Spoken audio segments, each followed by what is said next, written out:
Dekat belakang aku ni, tulang dinosaur betul. Sebiji macam dalam cerita Jurassic Park. Hari ni aku nak buat korang pergi Natural History Museum dekat London. So, let's say kalau korang ada kat London and kalau korang nak masuk museum yang sangat besar, masuk free je, jangan risau. So, korang kenalah datang sini. Dengan syarat, korang tak boleh walk in tau. Korang kena book tiket dulu dekat website dia. Let's say kalau korang datang dengan luggage, korang boleh simpan kat sini tapi kena bayar lah. Bila ada dekat pintu masuk, macam ni lah. Pintu dia macam nak masuk dalam pintu Hogwarts dah aku rasa. Bila korang masuk, korang akan nampak tulang ikan paus ni. Besar betul. Korang bayangkan sebesar bangunan ni, tulang saja. Dekat sini juga, aku boleh tengok tulang zirafah. So, kalau korang nak tahu, Natural History Museum ni, dia ada banyak showcase tulang dinosaur tau, dengan tulang-tulang haiwan. So, dari segi haiwan, serangga, batu, semua yang berkaitan dengan natural, semua ada kat sini. Korang siap akan dapat map lagi. Let's say, kalau korang plan nak datang, aku sarankan korang datang awal pagi and korang explore. Sebab sehari pun tak cukup tau, sebab tempat ni sangatlah luas. Lagi satu, tulang-tulang kat sini, kebanyakannya semua real, bukan replika. Kalau replika, dia akan tulis sekali. Ini tulang dinosaur yang hampir perfect yang diorang jumpa dekat UK dulu. Korang bayangkan, kalau manusia hidup zaman ni, memang mampus kena telan. Ini pula tulang gajah. Ini pula tulang ikan. Korang bayangkan masak kari kepala ikan besar ni. Dekat sini juga, korang boleh tengok banyak haiwan-haiwan yang dah pupus tau. Bila kita masuk dekat sini, korang boleh tengok ikan paus yang saiz sebenar diorang exhibit.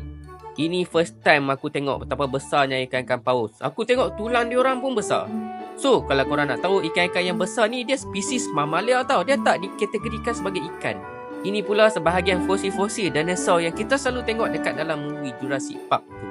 And fosil-fosil ni macam biasalah, dia taklah sempurna. Ini pula rahang T-Rex. Dekat sini juga, diorang juga ada patung robot tau. So, korang boleh imagine lah dinosaur ni dulu bunyi macam mana, rupa macam mana. And korang siap boleh belajar lagi macam mana dinosaur bertelur and macam mana diorang membiak semua. Bila aku tengok dinosaur ni, aku teringat dekat dalam Petroscience punya dinosaur tu. Kat sini juga, korang boleh belajar banyak benda tau tentang serangga. And aku dapat jumpa macam mana rupanya kutu kucing secara dekat. Ini replika lah tapi. So imagine kalau korang datang dengan anak-anak korang, mesti tak puas walaupun sehari. Macam-macam benda yang diorang boleh belajar. Semuanya excited aku tengok. Ada satu laluan ni, sepanjang-panjang ni diorang showcase fosil dari satu dunia. Apa yang aku dapat simpulkan, Natural History Museum ni dia banyak beli tau fosil-fosil dari satu dunia. And diorang tempatkan dekat satu bumbung yang sama. And dekat sini juga aku dapat tengok replika burung dudu yang dah pupus baru-baru ni.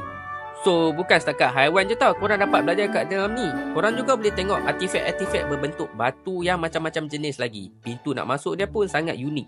So umpama korang naik tangga and masuk dekat dalam kerak bumi, korang akan jumpa banyak batu-batu yang unik kat sini. Dekat London ni, apa yang aku perasan, museum dia memang banyak betul. And ini salah satu museum yang aku pergi. Overall, kalau korang plan nak visit, make sure korang spend 1 hari kat sini. Barulah puas. Macam biasa, jangan lupa stay tune untuk lebih banyak video lagi. Macam?